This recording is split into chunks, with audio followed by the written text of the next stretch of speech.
a minha vida. Quero adorá-lo com tudo que tenho. Deus, eu quero adorá-lo.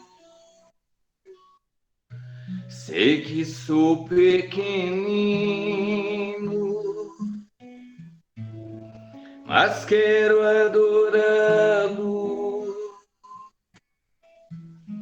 prostrado aos teus pés. Deus, eu quero adorá-lo. Diante do trono, vou erguer o meu altar. Quero a tua presença, pois sem ti não posso ficar.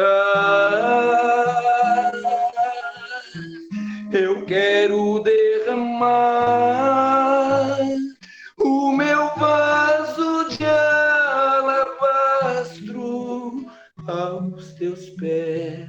Eu quero te adorar, porque sei que Deus tu és. Eu te louvarei, eu te louvarei, eu te louvarei, tu és meu rei. Te adorarei, te adorarei, eu te adorarei,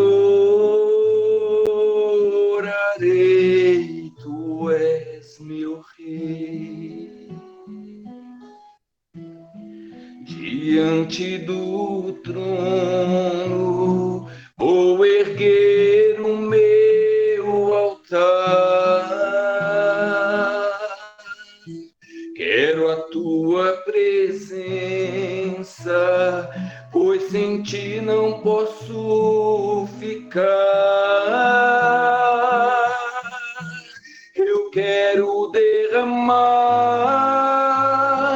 o meu vaso de alabastro aos teus pés. Eu quero te adorar, porque sei que Deus tu és.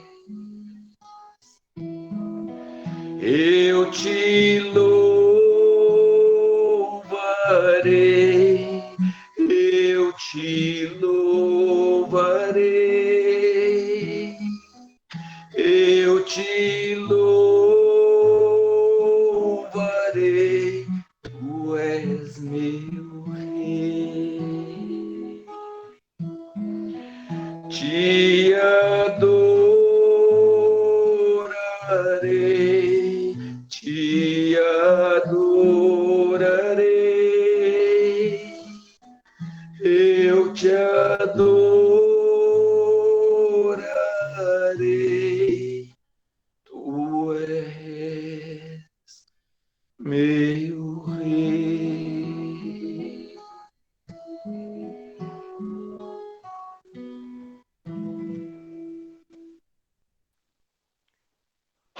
Boa noite a todos. Nós vamos dar início à nossa reunião da noite de hoje, agradecendo a presença de todos vocês. Hoje nós vamos ter 2 palestrantes que atenderam ao nosso pedido.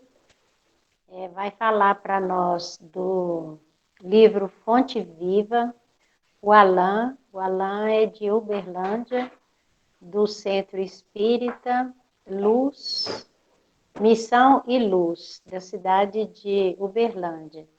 Ele vai falar do capítulo 117, o título é Possuímos o que somos. Possuímos o que somos. E para falar do Evangelho segundo o Espiritismo, o Luiz Fernando é companheiro nosso, trabalhador da casa, do Centro Espírita Irmão Francisco. Ele vai falar do Evangelho segundo o Espiritismo, do capítulo 17, itens 1 e 2. E o subtema o tema é Sede Perfeitos. E o subtema não tem subtema. Então, eu já disse, é do capítulo 17, itens 1 e 2. Então, nós Caracteres da vamos... perfeição, Eliette. É isso mesmo, é porque meu marido é que escreveu aqui para mim e ele não colocou. Mas tudo bem, ainda bem que você está aí, né, Luiz, para poder... Né? Eu até tive que chamar ele aqui, porque a letrinha dele é meia... sabe? Mas ele me deu aqui. Aí eu custei achar aqui só que é sede perfeita e não tinha o subtema. Mas ainda bem que você falou aí, né, Luiz? Então vamos fazer a nossa prece, né, gente? Nós vamos, então, nesse momento, preparar o nosso coração e a nossa mente, né, para poder receber esses ensinamentos do Cristo. Senhor Jesus, mestre amigo, aqui nos encontramos novamente reunidos em teu nome. Temos a certeza, Senhor, da tua presença, através dos benfeitores espirituais responsáveis pela nossa casa, a casa do irmão Francisco. Pedimos, Senhor, que ampare todos nós aqui presentes, os nossos lares, e também aqueles nossos irmãos que não puderam estar conosco aqui. Pedimos a tua bênção também para os nossos irmãos, o Alain e o Luiz, que farão uso da palavra da noite de hoje. E que essas bênçãos, Jesus, se estendam a todos os lugares onde haja dor e o sofrimento.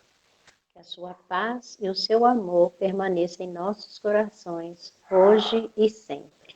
Que assim seja. Alain, cadê você?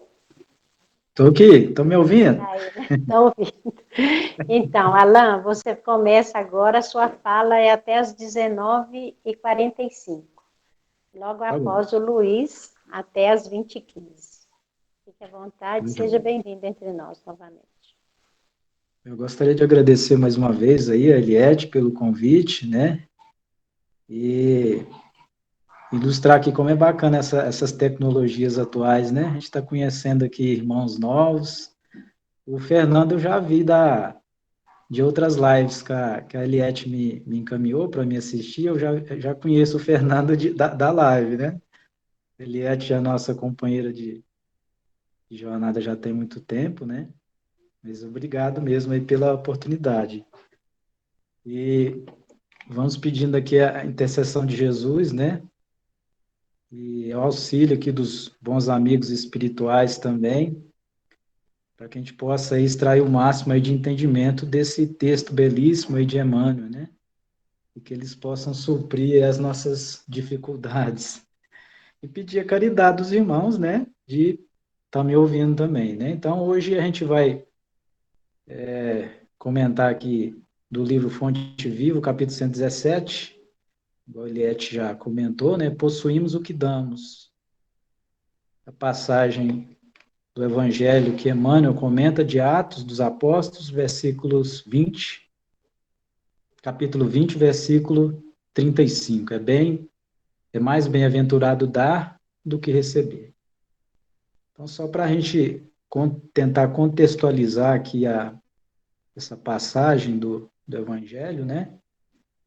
No livro Paulo e Estevão, está descrito aí essa passagem, né? Paulo está em Damasco, e ele recebe uma rogativa de Tiago, né?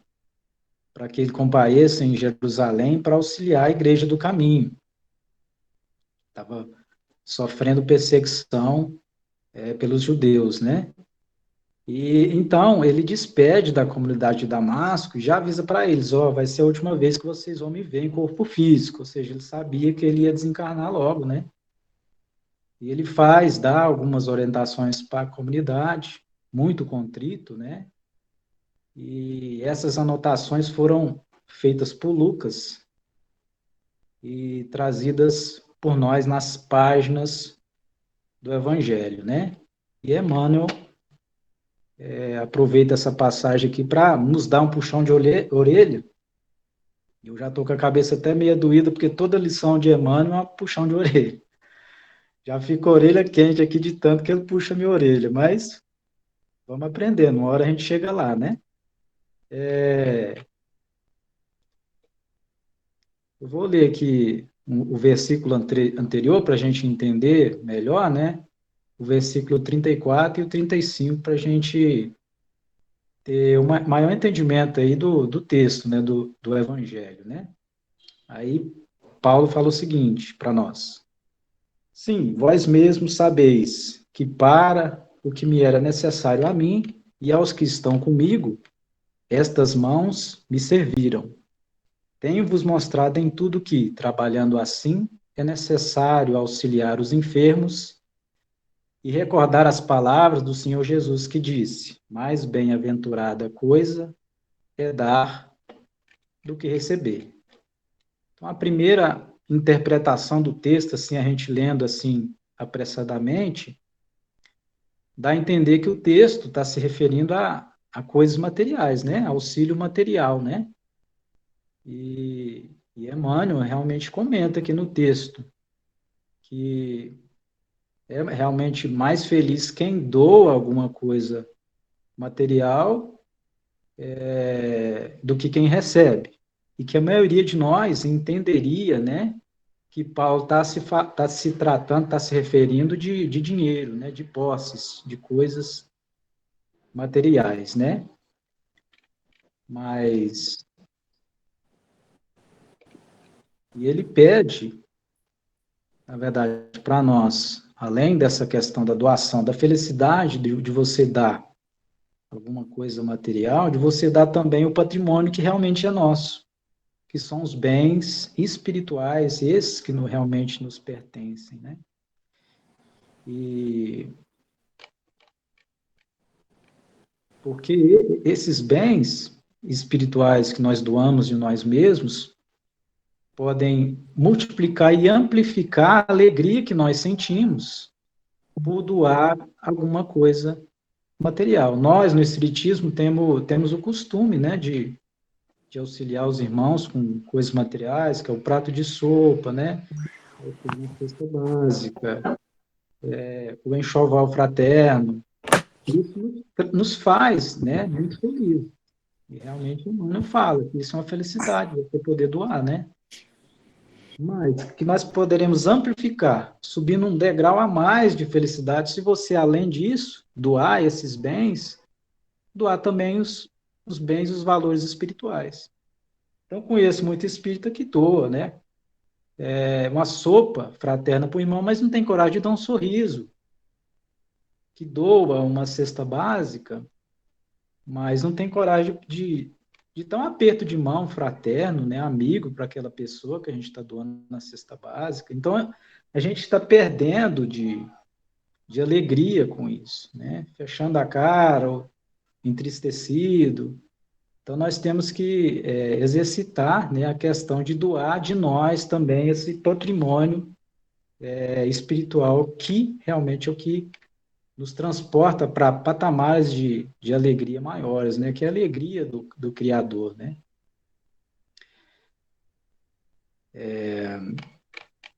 Aí voltamos aí no título do texto. Possuímos aquilo que damos, né? Como assim? Então, realmente, Emmanuel está se falando aqui, está comentando que não pode ser uma coisa material, que coisa material você doa, não é seu mais. Então, tem que ser algo além disso, né? Que é um valor diferente. Porque esses bens espirituais, eles passam por nós, né, num fluxo contínuo de valores e virtudes espirituais, como se fosse um rio, né? que vem do Criador, passando por nós e de nós para outros irmãos, né? Agora, muitos de nós o que faz? A gente se transforma num lago, né? A gente represa aqueles valores que deveriam fluir por nós e não usufruímos, né, dos verdadeiros bens que o Criador distribui para todos nós continuamente, né? Aí Emmanuel fala, né, que os recursos da criação são distribuídos pelo Criador com as criaturas, a fim de que em doação permanente se multiplicam ao infinito. É justamente isso que eu comentei, né? Que Deus nos proporciona essa alegria contínua, e nós devemos passar para frente, né, de forma contínua, como se fosse num rio, né?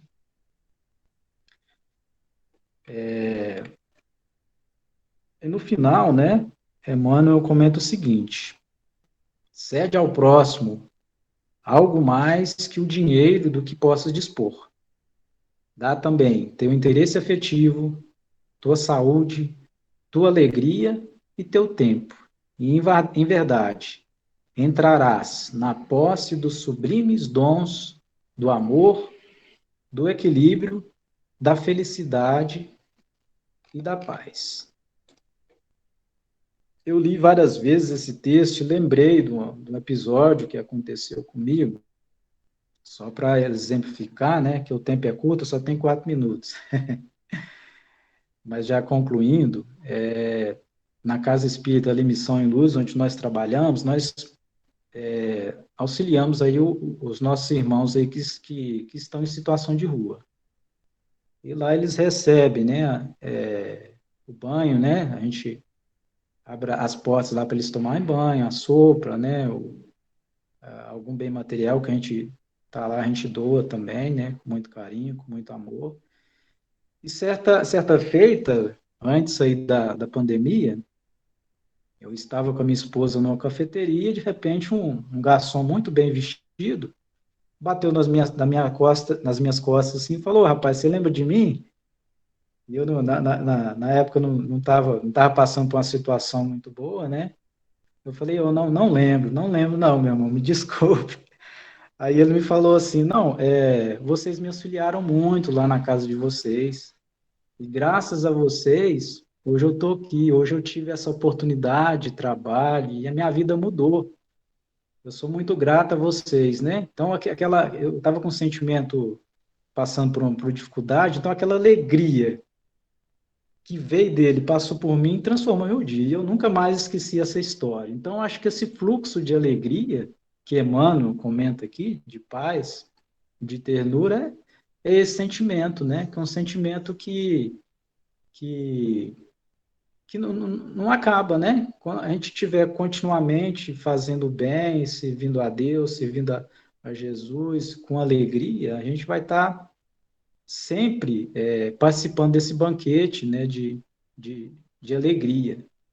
E que muitas vezes a gente não sabe o benefício que nós perdemos ou que nós recebemos doando com alegria uma sopa para alguém,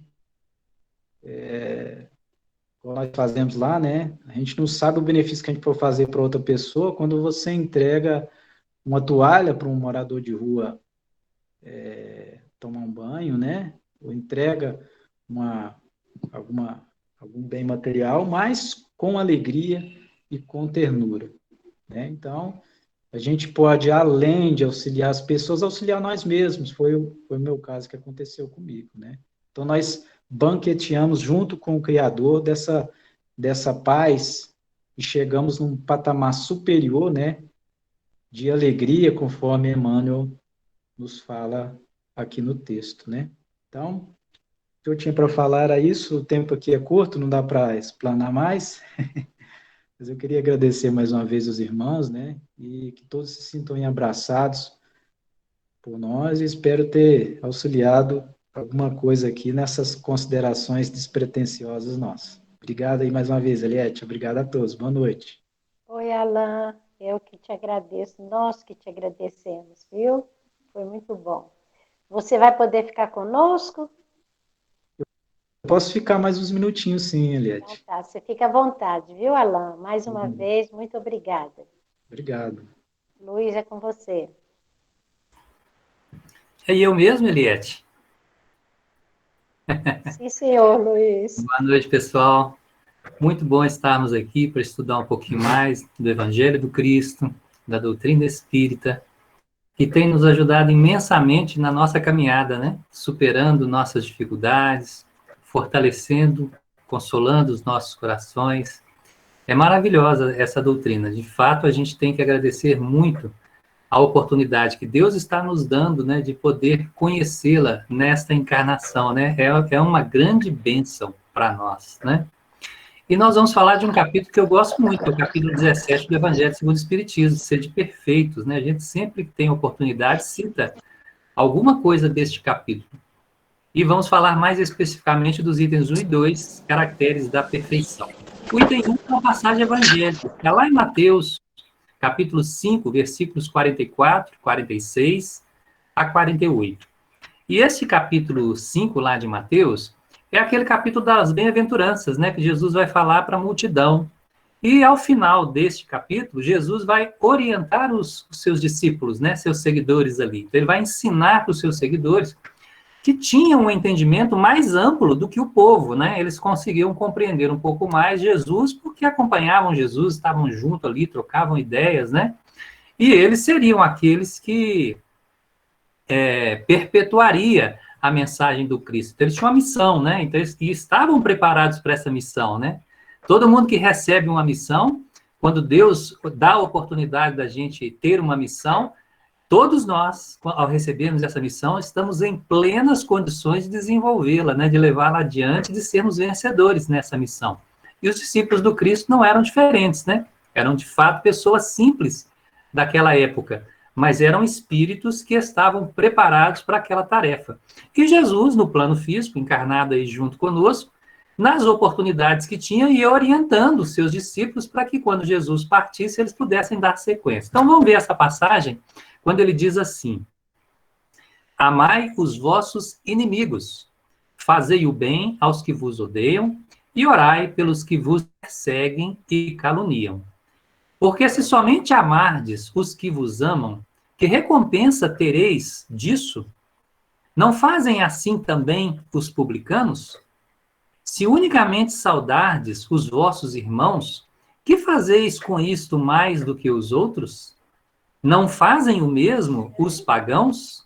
Sede, pois, vós outros, perfeitos, como perfeito é o vosso Pai Celestial. Maravilhosa essa passagem, né? Dá para a gente pensar bastante, para a gente refletir bastante. E é o que a gente está tentando chegar aí. Nós vamos conversar sobre isso aí, né? Para a gente tentar compreender os ensinos do Cristo aí. Então, ele fala para amar os nossos inimigos. É uma tarefa árdua, né? Amar os inimigos não é nada fácil para nós, não é assim? Algumas pessoas podem até dizer assim, mas eu não tenho inimigos. Mas, com certeza, todos nós temos pessoas com as quais nós temos uma certa dificuldade, né? E que nós já sabemos, pelo conhecimento que a doutrina espírita nos traz, de que muitas vezes estamos juntos a essas pessoas porque nós temos responsabilidades nas dificuldades que essa pessoa vivenciou. Então, nós temos, às vezes, um compromisso de ajudar essa pessoa. Essa pessoa, normalmente, não gostando de nós, ela vai apontar nossas dificuldades, né? É muito difícil para um amigo da gente chegar para a gente e falar assim, olha, você é muito egoísta, você é muito orgulhoso, você é muito isso, você é muito aquilo. Normalmente, os amigos contemporizam, né? Quando a gente fala assim, nossa, eu estou muito egoísta, eu falo assim, não, Luiz, nem nada disso não, isso é impressão sua, isso é o que os amigos fazem com a gente, né? Mas os inimigos não têm essa preocupação, né? Muito ao contrário, eles gostam mesmo de apontar, né, os nossos defeitos, de botar o dedo na ferida, né? E às vezes se sentem bem com isso. E muitas vezes até nós fazemos isso com outros, o que é pior ainda, né? Nós já com o conhecimento espírita que temos, com o conhecimento cristão que nós temos, ainda botarmos o dedo na ferida dos nossos irmãos, dos nossos companheiros. Mas, infelizmente, são dificuldades que na condição evolutiva que nós nos encontramos, nós ainda temos. Então, amar os inimigos para nós não é uma tarefa muito simples. E não tem jeito, né, de eu amar uma pessoa com a qual eu não me relaciono bem, com a qual eu não me afinizo. Como é que eu vou amar essa pessoa no sentido de manter relações próximas com ela, de sorrir com ela, de brincar com ela, como a gente faz com os nossos amigos, com as pessoas que nós amamos? Não dá para fazer isso, né? E, na verdade, não é isso que o Cristo está falando, né? Não é a isso que ele está dizendo, não é isso que ele está dizendo para os seus discípulos, e não é a isso que ele está nos convidando. Então, quando Jesus diz para amar os inimigos, é para a gente não desejar mal nenhum a eles, para a gente poder prestar-lhes serviço, poder ajudar-lhes nas necessidades que eles tiverem, estarmos prontos, preparados, para quando eles necessitarem da gente, darmos o melhor de nós, fazermos o melhor por eles, como nós faríamos por qualquer pessoa que nós amamos. É isso que é amar os inimigos, né? Então, não precisamos ali ficar cheios de dedos, né? Cheios de atenções, cheios de carinho, cheios de relação afetiva, porque não vai dar, neste momento, para a gente ter esse tipo de relação. Mas a gente pode estar ali, né? Respeitando esses companheiros, procurando entender suas dificuldades, procurando auxiliá-los nas suas dificuldades. Isso é que é amar, né? Quando a gente vê Jesus aqui na Terra, muitos acompanharam Cristo, ficaram maravilhados com a sua doutrina, mas muitos não quiseram Cristo aqui na Terra, né? Tiveram medo de perder seus impérios, de perder o seu poder, né? E tanto que o Cristo foi crucificado, acabou sendo preso, condenado e crucificado, né? Assim. E Jesus nunca lançou nenhuma maldição, Jesus nunca repreendeu nenhum deles, né?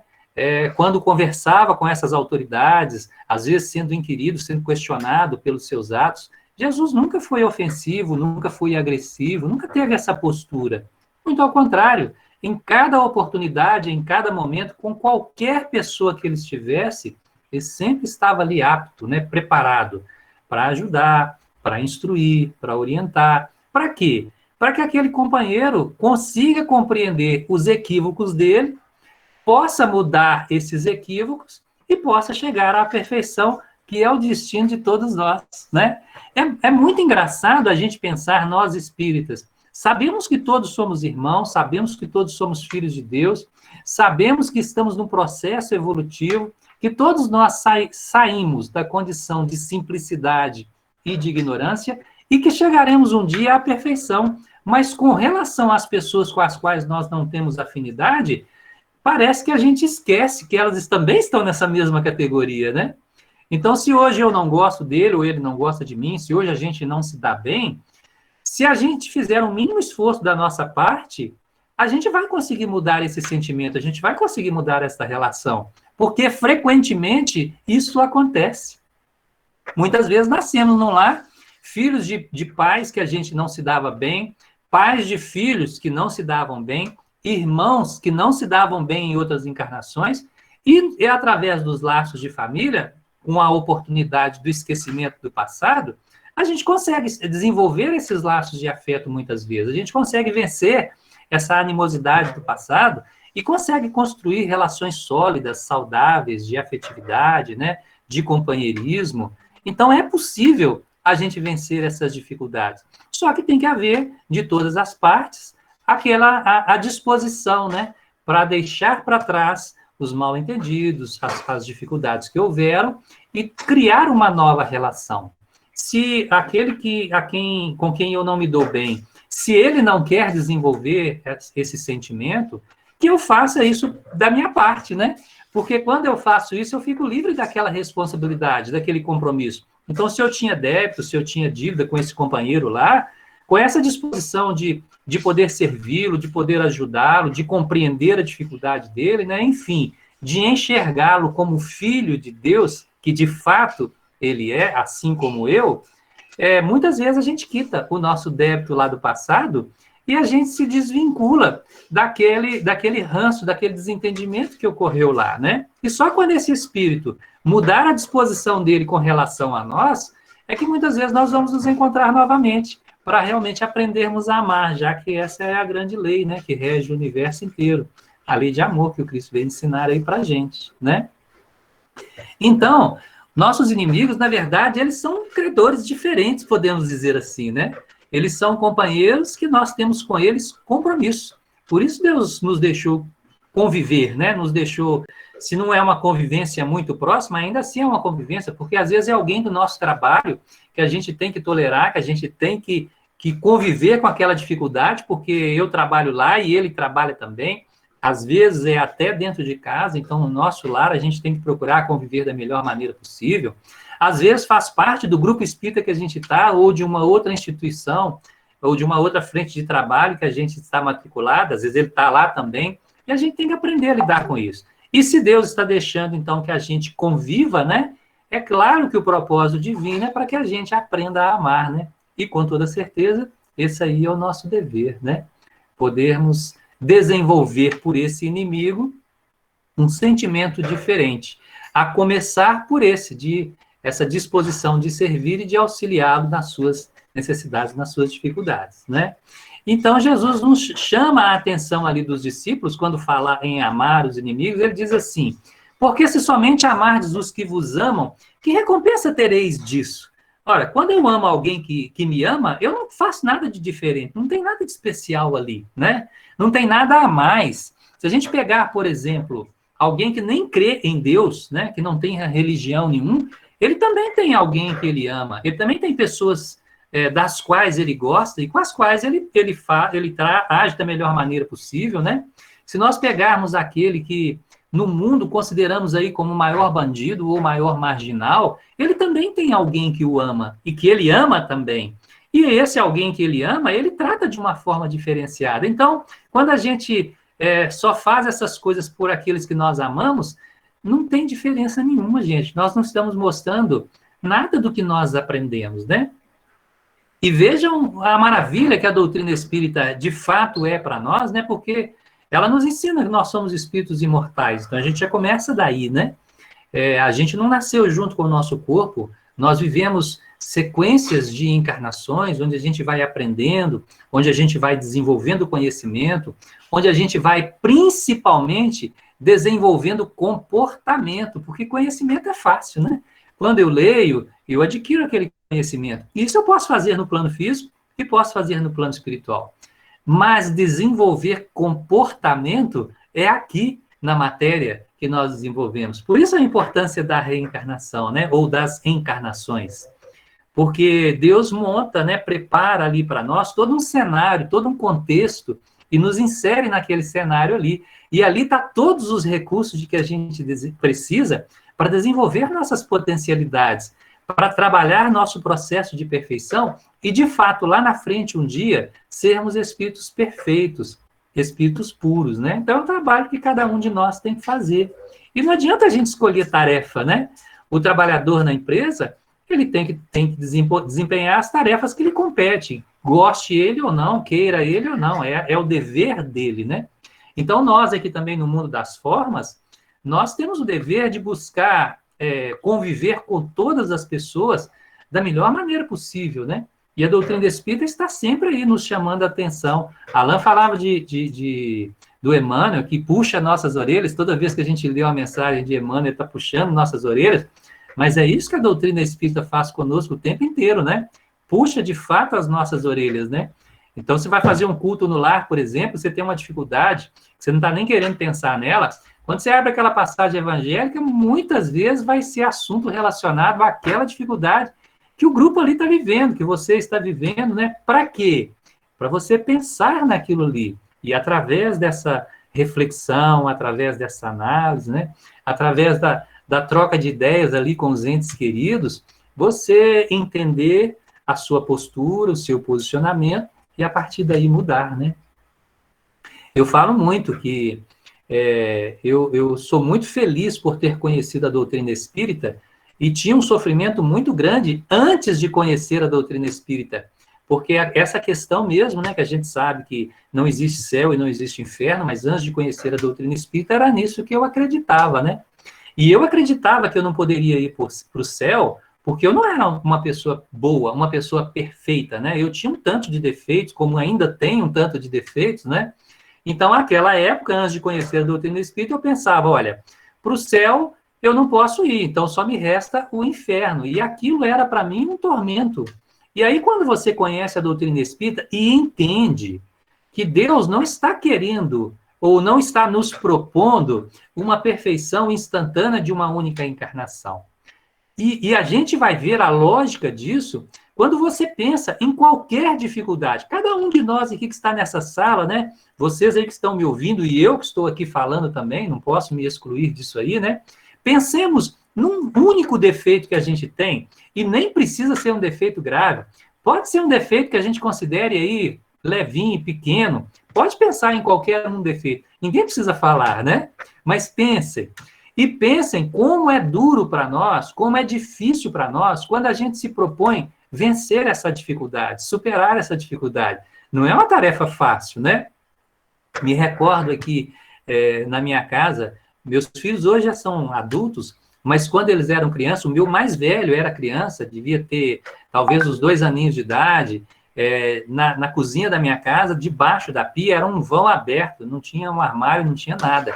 E ali ele, debaixo da pia, sentado, brincando, e eu conversando com a minha esposa sobre alguém, falando de alguém, né? E assim, achando que ele não estava nem aí para aquilo que a gente estava falando, que ele estava concentrado no brinquedo dele. De repente, ele levanta a cabecinha e pergunta, fulano de tal? É tal pessoa? E aí a gente viu que ele estava ligado, né? E a partir desse dia, então, a gente falou assim, olha, vamos mudar o nosso comportamento, vamos parar de falar dos outros, porque... olha o que nossos filhos vão aprender da gente, né? Então, vamos ter uma atitude diferente, né? Vamos procurar ter uma atitude diferente. E aí a gente começa a se esforçar para mudar aquele comportamento ali, né? E aí o primeiro dia, de repente, você consegue, não fala de ninguém. No segundo dia, talvez você consiga, não fala de ninguém. Mas, gente, é inevitável. No terceiro dia, você já chutou o balde, né? Você já está falando dos outros, né? E às vezes está até justificando. Por que você está falando aquilo ali? Você ainda fala assim, não estou falando mal, não. Mas está falando sim, né? Então, a gente vai ver que os defeitos mais simples que a gente tem, é difícil a gente mudar, porque o defeito que nós temos é um comportamento vivenciado ao longo de um tempo que se transformou num hábito, e aí, no caso, de um mau hábito, né? E para a gente mudar um hábito, a gente precisa de tempo e de esforço para mudar o comportamento. Então, mudar nossas dificuldades é um trabalho muito grande, né? Então, naquela época, eu pensava que a gente tinha que ser santo, né? Para mim, perfeição era a santidade. Então, eu pensava assim, eu tenho que ser santo, eu tenho que vencer todas as minhas dificuldades. Mas como que a gente dá conta de vencer todas as dificuldades, gente? Não tem jeito, né? E aí, a gente vai aprendendo na doutrina que o que Deus espera, de fato, de nós, é que a gente busque vencer as nossas dificuldades, né? Porque o tempo que a gente vai levar para vencer essas dificuldades é proporcional à quantidade de dificuldades que nós temos, ao grau, né? Ao tamanho dessa dificuldade que nós temos, falando de uma forma mais popular, né? Então, é muito tempo, se a gente for pensar, vencer egoísmo, vencer orgulho, vencer vaidade. Isso para falar só dos defeitos que a gente já sabe que a gente tem. Mas e aqueles que a gente nem percebeu, nem se deu conta que a gente tem ainda? Então é muito difícil, né? Mas não é isso que Deus está pedindo de nós. Quer dizer, não termos defeito é realmente o nosso destino, é realmente o nosso futuro, né? É o que vai acontecer lá na frente. E não vai acontecer de um dia para o outro. É um trabalho árduo, de formiguinha, que a gente vai fazendo ao longo das diversas encarnações que a gente tem, né? Então, é muito consolador você pensar que eu não tenho que vencer todo o egoísmo meu nessa única encarnação. Claro que se eu conseguir fazer isso, é maravilha, né? Isso aí seria, como diz um amigo meu, o caminho feliz, né? Mas é um longo caminho a ser trilhado e nem sempre dá tempo da gente vencer naquela mesma encarnação, naquela única encarnação. Então, muitas vezes, a gente fica ali de consciência pesada, porque, poxa, mas eu estou tentando deixar de falar da vida dos outros, eu estou tentando deixar de ser egoísta, deixar de ser orgulhoso, mas eu não estou conseguindo, né? E, às vezes, é assim mesmo, gente. Às vezes, a gente vai esforçar um dia, uma semana, um mês, um ano, e nem sempre a gente vai dar conta, ou vai ser perceptível para nós, que a gente venceu. Às vezes a gente fala assim, nossa, eu já dei conta, já venci, né? Eu também gosto de contar esse caso, né? Eu acreditava que eu não tinha, um defeito que eu não tinha era a inveja. Eu pensava assim, não, gente, inveja eu não tenho, isso aí, como dizem, né, não me pertence mais, né? Mas aí Deus, na sua misericórdia infinita, e dá-nos a oportunidade, em determinadas circunstâncias, de identificar, né, que a gente ainda tem aquela dificuldade. E um dia, eu descendo do escritório a pé, que não é uma coisa comum, normal que eu faço, né, passei por uma pessoa, já tem muito tempo, eu nem lembro mais exatamente o que foi, mas eu senti por aquela pessoa uma inveja tão grande que no mesmo instante eu me dei conta, gente, eu que pensava que eu não tinha inveja, eu também sou invejoso, né? Então tem realmente defeitos que a gente crê que a gente não tem. Mas por que às vezes a gente crê que a gente não tem? Às vezes a gente realmente não está vendo, às vezes a gente não está querendo ver, né? Às vezes, no contexto da nossa vida, não tem espaço para aquele defeito se manifestar, né? Não houve condições para ele se manifestar, e aí a gente fica achando que a gente não tem, mas a gente tem, né? Nós sabemos aí pelo estudo da doutrina espírita que a gente ainda é um espírito bastante imperfeito. Claro, já caminhamos bastante, já conquistamos, né, muita coisa, já desenvolvemos qualidades, virtudes. Então, nós não estamos lá no início da caminhada, mas a caminhada é muito longa, né? Então, tem muito chão pela frente nesse processo evolutivo nosso. E a gente tem que continuar esse esforço, né? Porque quanto mais eu me esforçar, quanto mais eu me empenhar em realmente me tornar melhor, deixar para trás as imperfeições, vencer, converter, né? Cada dificuldade em virtude, aí sim, o quanto antes eu fizer isso, antes eu serei espírito perfeito, né? E, portanto, antes eu vou gozar da felicidade plena, né? A que Deus destina os espíritos perfeitos. Na verdade, não é um bônus, não é um prêmio, essa felicidade aí. A gente vai sentindo ela à medida que a gente vai se esforçando para se tornar melhor, né? Alain mesmo citou o exemplo do garçom lá, do companheiro, que em outras épocas ele pôde ajudar, né? E do quão prazeroso é para nós identificarmos, né, em algum momento, que a nossa ajuda foi útil para alguém. Isso traz um bem-estar, traz uma felicidade íntima, né? Que o Alain testemunhou aí, que mudou o dia dele, né? Fez com que o dia dele fosse diferente, não é assim? Então, à medida que a gente vai vencendo as nossas dificuldades, vai construindo virtudes dentro de nós já vamos gozando dessa felicidade proporcional a essas conquistas que a gente está fazendo aí. E todos nós falamos, né, costumamos dizer que tudo que a gente quer na vida é ser feliz, né? Mas nem sempre, efetivamente, a gente está trabalhando para que essa felicidade aconteça. E ela, de fato, está na consciência tranquila, do dever cumprido, está no respeito que nós vamos desenvolver por todas as pessoas, sem discriminação, ela está na compreensão, né, que a gente também precisa desenvolver com relação às dificuldades que os outros têm, porque se eu tenho dificuldade, o outro também tem dificuldade, minha esposa tem, meus filhos têm, meus irmãos, meus pais, meus vizinhos, meus amigos e também meus inimigos, né? Então, todos nós temos nossas dificuldades, temos nossas qualidades, conforme a gente já falou, mas temos também nossas dificuldades. Então, compreender que o outro tem dificuldade, compreender que nem sempre o outro dá conta de vencer aquilo, né? É caridade. E caridade, inclusive, que nós precisamos fazer no meio espírita, né? Porque às vezes a gente olha para alguém e fala assim, nossa, mas Eliette, espírita de tantos anos, espírita de carteirinha, como é que ele ainda pode fazer tal coisa? Gente, normal. Nós todos somos pessoas normais, né? Todos somos pessoas que estamos na luta. Pega, por exemplo, Chico Xavier. Você acha que Chico não teve dificuldade nenhuma? Pega Divaldo. Vocês acham que Divaldo não teve nenhuma dificuldade? Isso para falar de companheiros que estão dentro da doutrina. Mas pode pegar aí qualquer grande vulto da humanidade fora da doutrina também. A gente vai ver uma Madre Teresa, uma Irmã Dulce, um Gandhi, né? Todos passaram por dificuldades. Todos tiveram suas lutas, né? Tiveram missões grandiosas, mas também tiveram seus embates íntimos, né? Para poder vencer, né? Dizem que uma senhora, se eu tiver errado, alguém pode me corrigir sem o menor problema, né? Mas dizem que uma senhora, uma vez procurou Gandhi para que ele dissesse para o filho para que ele não tomasse açúcar, uma coisa assim, né? Não ingerisse açúcar, porque o açúcar não fazia bem. Aí diz que o Gandhi pediu uma semana para ela, né? E aí ela volta daí uma semana, e aí ele diz para a criança lá, para ele não ingerir o açúcar, que o açúcar não era saudável, né? Aí ela pergunta para ele, falou assim, mas você precisou de uma semana para dizer isso pro meu filho? Ele falou assim, não, é porque eu ingeri açúcar, eu não poderia falar para ele uma coisa que eu não faço, né? Então eu precisava de um tempo para eu deixar de mudar aquilo na minha vida, para a partir daí eu poder dizer para ele. Então, é uma luta íntima que ele também travou dentro dele, né? Coisas que a gente pode falar assim, é simples, mas eu não sei o tanto que o açúcar era importante para ele. Olha a gente aí, né? Quem quer fazer regime, por exemplo, quem está fazendo regime, fala assim, não vou tomar mais nada com açúcar.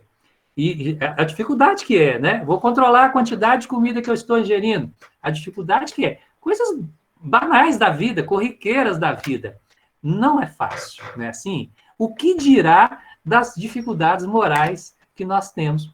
Mais difícil ainda, né? Porque um defeito, gente, está entranhado no outro, né? Os espíritos vão dizer para a gente que o egoísmo e o orgulho são a base de todos os nossos defeitos. Então, enquanto eu não vencer isso, eu não consigo vencer o outro, né? Então, está tudo entrelaçado. E aí é esse caminhar, né, árduo, difícil, mas maravilhoso, porque Deus não nos cobra tudo ao mesmo tempo, né? Deus nos dá... Se a gente tem uma grande missão, e nós temos essa missão, que é nos tornarmos perfeitos, Deus, na sua misericórdia infinita, ele vai fracionar essa missão em pequenas missões que nós vamos vivendo em cada encarnação. Então, por exemplo, nessa encarnação, muitas vezes a minha missão não é vencer grandes dificuldades, mas é, por exemplo, aprender a abrir mão da materialidade em função das pessoas que eu amo, por exemplo, uma coisa que seria natural, né? Desapegar um pouco da matéria. Essa é a missão, talvez, da minha encarnação. E aí, se eu consigo cumprir isso, eu saio bem dessa missão, dessa encarnação. E aí, numa outra encarnação, vou receber outra missão, e a gente vai trabalhando encarnação após encarnação, pequenas missões para compor aquela grande missão, que é de um dia nos tornarmos espíritos perfeitos. Daí a gente também entender que não é possível, numa única encarnação, a gente alcançar essa perfeição, né? Muitas pessoas têm um perfeccionismo muito grande, querem fazer tudo certinho, né? E sofrem muito por conta disso, porque elas não sabem, não conseguem compreender que ela própria não é perfeita. Por mais que ela queira fazer as coisas de forma perfeita, ela própria não é perfeita. E a imperfeição dela é motivo de aflição para ela, né? Então, compreender isso, gente, que nós estamos nessa caminhada e que é passo a passo que a gente vai chegando lá, que a gente vai chegar lá, né? Dá-nos uma certa serenidade, né? Um certo consolo e uma certa tranquilidade para que a gente possa viver as experiências da vida com um pouco mais de harmonia, né? Sem tanta dor e sem tanto sofrimento. Então, não é pensar, olha, eu não preciso fazer as coisas certas, não. É entender que eu não sou perfeito, que por mais que eu queira fazer as coisas certas, nem sempre eu vou dar conta de fazer as coisas certas. Quiçá os outros, né? Porque o perfeccionista ainda tem esse problema, né? Ele ainda quer também que os outros sejam perfeitos, e é aí que a coisa se complica ainda mais, né? Porque isso é uma questão de foro íntimo, né? Cada um é que vai decidir, né, o seu comportamento, a mudança de atitude, se ele quer ou não mudar suas atitudes, se ele reconhece ou não as dificuldades que ele tem. Então, isso é de foro íntimo, né? Isso é de cada um, né? Então, esse capítulo, eu convido vocês a darem uma passeada nele, dar uma olhada nele. Ele é muito consolador, muito instrutivo, né? E vai nos ajudar a desenvolver uma serenidade, uma aceitação para as dificuldades que nós temos. Não aquela aceitação de inação, de não fazer nada, mas uma aceitação no sentido de compreender de que para tudo a gente precisa de um tempo, né? Que as coisas não caem do céu, que as coisas são construção e que nós precisamos, sim, esforçar-nos, né, no limite das nossas condições, né? Porque inclusive é dito isso lá nesse capítulo, mas ao final desse capítulo, esse é o verdadeiro espírita, esse é o verdadeiro cristão, aquele que se esforça para domar suas más inclinações. Não é consolador isso, gente? Eu entender que eu não tenho que sair dessa vida perfeita, porque eu tenho consciência que perfeito eu não vou dar conta de sair nessa encarnação. mas eu compreendo que eu posso sair dela melhor do que eu entrei, né? Que eu posso avançar nesse processo e, com o meu esforço, me tornar um pouco melhor. Para mim, isso é extremamente consolador, né? Confortador e dá-me uma serenidade para que eu possa caminhar me ocupando, não da preocupação de ter os defeitos, mas me ocupando, de fato, para trabalhar, para vencer as minhas dificuldades, né? O tempo já esgotou. Agradeço a Eliette a oportunidade da gente estar aqui fazendo essa reflexão. Torço para que alguma coisa que a gente tenha dito possa ter tocado nossos corações, né? Possa nos ajudar, né? Porque eu penso que as nossas reuniões, elas precisam trazer coisas práticas para a gente viver no nosso dia a dia, para nos ajudar, né? Nessa transformação e nessa caminhada. Uma boa noite para todos, que Jesus nos abençoe sempre. Muito obrigado, pessoal. Luiz, muito obrigada. Alain, muito obrigada. Eu agradeço a todos vocês, né, por ter me aceito aqui nesse mês de junho, né, na coordenação. Agradeço a Deus, a Jesus, pela oportunidade da bênção do trabalho. Né? E na próxima semana, com certeza, uma outra pessoa estará aqui para coordenar as reuniões de julho. Vou pedir ao Dorico para tocar mais uma música, e a Ana, no final, vai também tocar uma musiquinha. O Fernando está por aí? Estou sim, Eliette, estou aqui. Tá sim. Ô, Fernando, você já autorizou todo mundo, né, a entrada, então você faz a prece de encerramento, por favor? Faço sim. Então tá, Du, toca Aí mais uma música. vai ser o Dorico, a prece, depois a Ana, ou o contrário? Como é que é? Vai ser o Dorico primeiro, faz a prece e a Ana toca depois, ou a Ana toca antes da prece? A Ana toca depois da prece, para encerrar, Perfeito. tá? E eu agradeço também a Ana, né, a Odorica, você, Fernanda, aí que ficou aí me orientando os horários, a entrada das pessoas, agradeço de coração. Um beijo a todos, fiquem com Deus.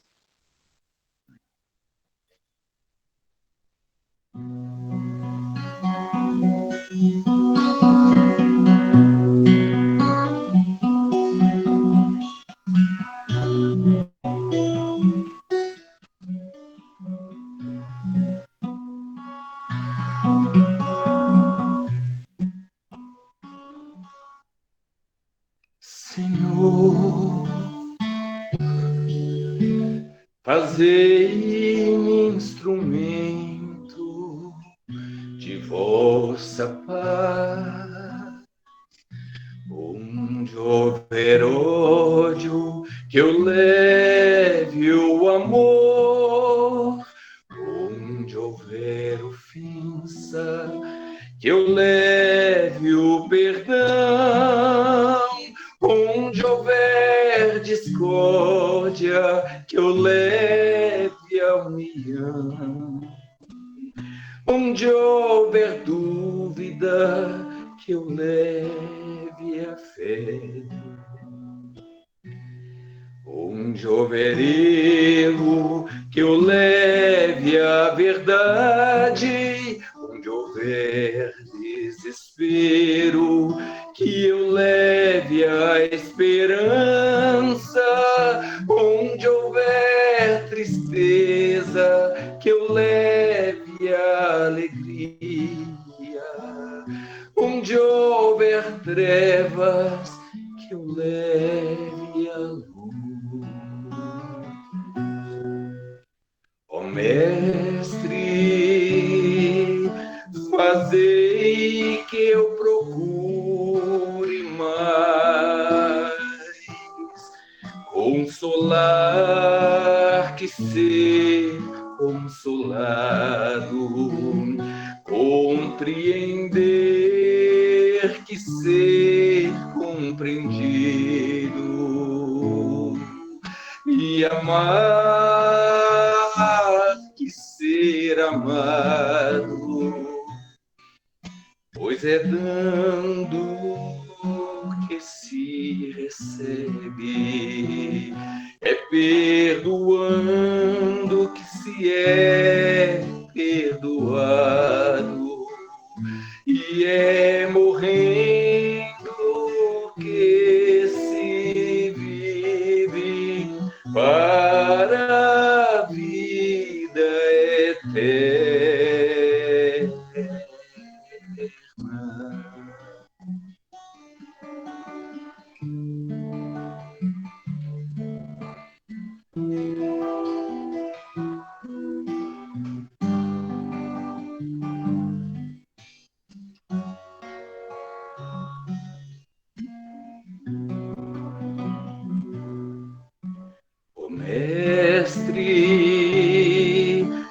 fazei que eu procure mais consolar que ser consolado, compreender que ser compreendido,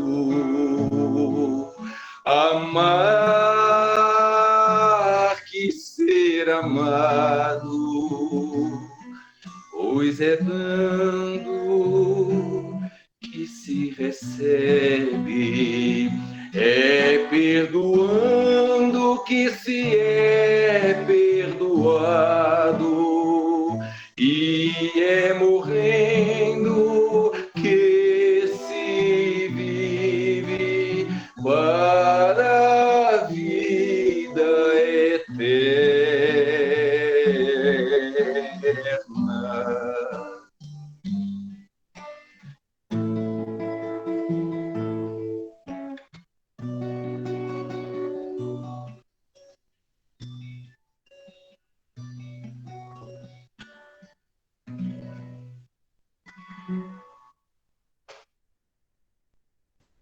Bom, então vamos agora, embalados por essa oração musicada lindíssima, elevarmos os nossos pensamentos ao Mestre Jesus, a nossa Mãe, Maria Santíssima. Jesus, irmão e amigo, nesse instante, Senhor, que chegamos ao final de mais esta reunião, com os corações em festa, direcionamos a Ti os nossos pensamentos em agradecimento, pelas bênçãos recebidas, pela reflexão, pelas vibrações elevadas, que pouco a pouco envolveu cada um de nós no recesso do lar. E é justamente por isso, Senhor, que vos pedimos. Abençoe também os nossos irmãos que estão sofrendo. Abençoe aqueles que desencarnaram, muitas vezes sem ter a consciência da transição pela qual passaram. Abençoe os que foram acometidos pela Covid ou por outro tipo de doença. Dê-lhes o amparo, a assistência, a acolhida. E pedimos também por aqueles que ficaram, pelos familiares, por aqueles que muitas vezes se sentem subtraídos de um ente querido. Ajudai-os a compreender, Senhor, que somente o corpo, o Espírito eterno e os laços de amor que nos unem não se rompem jamais. A separação é momentânea, mas a ligação pelos bons pensamentos, pelo amor, pelas boas lembranças, se fazem cada vez mais fortes. Pedimos pelos nossos irmãos que ainda não despertaram para a luz e para o vosso chamado, e de forma organizada no plano espiritual, procuram semear a dor, a intriga, o sofrimento, as contendas. Abençoai-os, Jesus. Abençoai-os enquanto é tempo, para que compreendam o destino de cada um, que é a perfeição. Pedimos pelos nossos entes queridos, pelos companheiros responsáveis por esta reunião e por todos os trabalhos que são desenvolvidos no irmão Francisco. Pedimos também por todos aqueles cujos nomes foram escritos para a radiação. Que sejam abençoados, Mestre. Que a vossa luz, que a luz de nossa Mãe Maria Santíssima envolva cada um, dando-lhes perseverança na bendita caminhada. Seja ela aqui no plano físico ou no plano espiritual. Em teu nome, Jesus, finalizamos os trabalhos da noite de hoje. Assim seja. Eu convido os amigos agora a continuarem com o pensamento elevado, enquanto a Ana toca a música. Nós vamos direcionar esses pensamentos dos que estão necessitando e principalmente pelas pessoas cujos nomes foram registrados aqui no chat.